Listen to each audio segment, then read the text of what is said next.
নমস্কার ফ্রেন্ডস, আজকে আমি আপনাদের সঙ্গে লাইভ ট্রেড করেছি, যেটা কিভাবে আমি কোনখানে কিনেছি, কোনখানে বিক্রি করেছি এবং সমস্ত কিছু তথ্য আপনাদের আমি ভিডিওতে দেব। এবং যেটা বড় কথা হচ্ছে যে কোনখানে আমি স্টপ লস লাগিয়েছি, কোনভাবে আমি নিয়েছি, সমস্ত কিছু আমি আজকে আপনাদের সঙ্গে দেখাবো। আর যদি আমার এই ভিডিওটা ভালো লেগে থাকে তবে একটা লাইক করবেন আর চ্যানেলটাকে সাবস্ক্রাইব করবেন। পরবর্তী আমি এইভাবে ভিডিও নিয়ে আসবো। চলুন আমার স্ক্রিনে যাওয়া যাক, সেখানে গিয়ে দেখাই আপনাদেরকে। মার্কেট যখন আমি কালকে বলেছিলাম এটা একটা আমার সাপোর্ট লাইন ছিল 48,000-এর কাছে। এবার মার্কেট কিন্তু অলরেডি আমাকে এখানটা একটা ক্যান্ডেল দিয়েছে, ক্যান্ডেল ফর্ম হচ্ছে, নেগেটিভ ক্যান্ডেল ফর্ম হচ্ছে এবং সেটা 48,000-এর কাছাকাছি। তার জন্য আমি কি করেছি, এখানটাতে আমি সেল অর্ডার লাগিয়েছি এবং পুট কেনার জন্য আমি চিন্তা ভাবনা করেছি। সেই হিসাবে আমি পুটও নিয়েছি এবং ক্যান্ডেলটা কি হচ্ছে, পরপর সেলিং প্রেসার থাকার জন্য হয়ে যাচ্ছে। এবার আমি একটা অপশন চেন একটু দেখে নিলাম যে অপশন চেন কি বলছে, সেহেতু আমি সেই হিসাবে ট্রেডটা নিয়েছি। অপশন চেন যেহেতু বলছে যে মার্কেট নিচের দিকে নামবে, এখানটা হেভি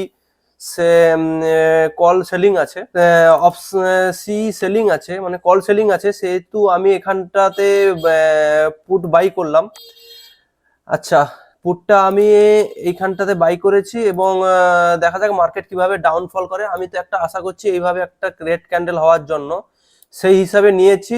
এখানে আমার স্টপ লস, এই দাগ বরাবর আমি স্টপ লস দিয়েছি এবং আমার এই ক্যান্ডেলের সোজাসুজি আমি টার্গেট লাগিয়েছি সির পুটের। কারণ এখানে আমি টার্গেট লাগিয়েছি, এটা স্টপ লস, এটা আমার এন্ট্রি পয়েন্ট, সেই হিসাবে আমার হচ্ছে। আচ্ছা, এটাকে আমি এই পাশে নিয়ে আসি।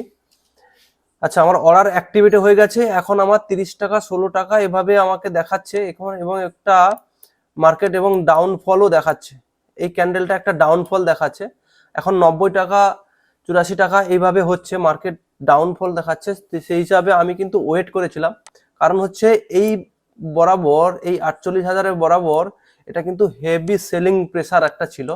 কারণ হচ্ছে এখানটা অপশন চেন যখন দেখি, এখানটা দেখাচ্ছে যে প্রচুর পরিমাণে সি সেল আছে। সেই হিসাবে আমি কিন্তু এখানটাতে পুট বাই করি। এখন আমার নো লস লাভ এভাবে দেখাচ্ছে, কখনো 3 টাকা 10 টাকা 24 টাকা 1 টাকা এইভাবে হচ্ছে।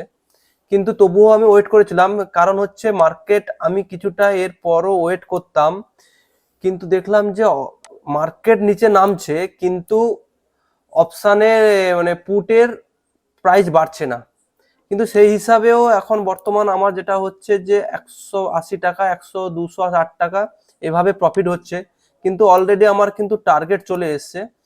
সেই হিসাবে আমি কি করি, যে যাতে লস না হয় কিছুটা আমি নিতে পারি। কারণ হচ্ছে এই মার্কেট নামলো অনেকটা, মার্কেট অনেকটা নামলেও কিন্তু আমার এখানটা পুটের প্রাইস কিন্তু বাড়ছে না। মার্কেট এখানটা অনেকটা নেমেছে, আমার কিন্তু অলরেডি টার্গেট চলে এসছে, কিন্তু এখানটাতে আমার পুট ভালো করে বাড়ছে না। সেই হিসাবে আমি একটা টার্গেট লাগাই এখানটাতে 205-এ, 205-এ আমি টার্গেট লাগিয়ে দিই। কারণ হচ্ছে আমি এখানটাতে 10 পয়েন্ট পাবো, অলরেডি কিন্তু নেমে গেছে অনেকটা। সেই হিসাবে আমার টার্গেট এখানটা পূর্ণ হয়ে যায় এবং আমার 300 টাকা প্রফিট হয়। এইভাবে আমি আজকে ট্রেড করেছি। আর সমস্ত কিন্তু ট্রেডটা করেছি অপশন চেনের বেসের উপর দিয়ে। কারণ হচ্ছে অপশন এখানটাতে প্রচুর পরিমাণে হেভি সেলিং থাকার জন্য, কল সেলিং থাকার জন্য, তার জন্য কিন্তু আমি অপশনটা বাই করেছি।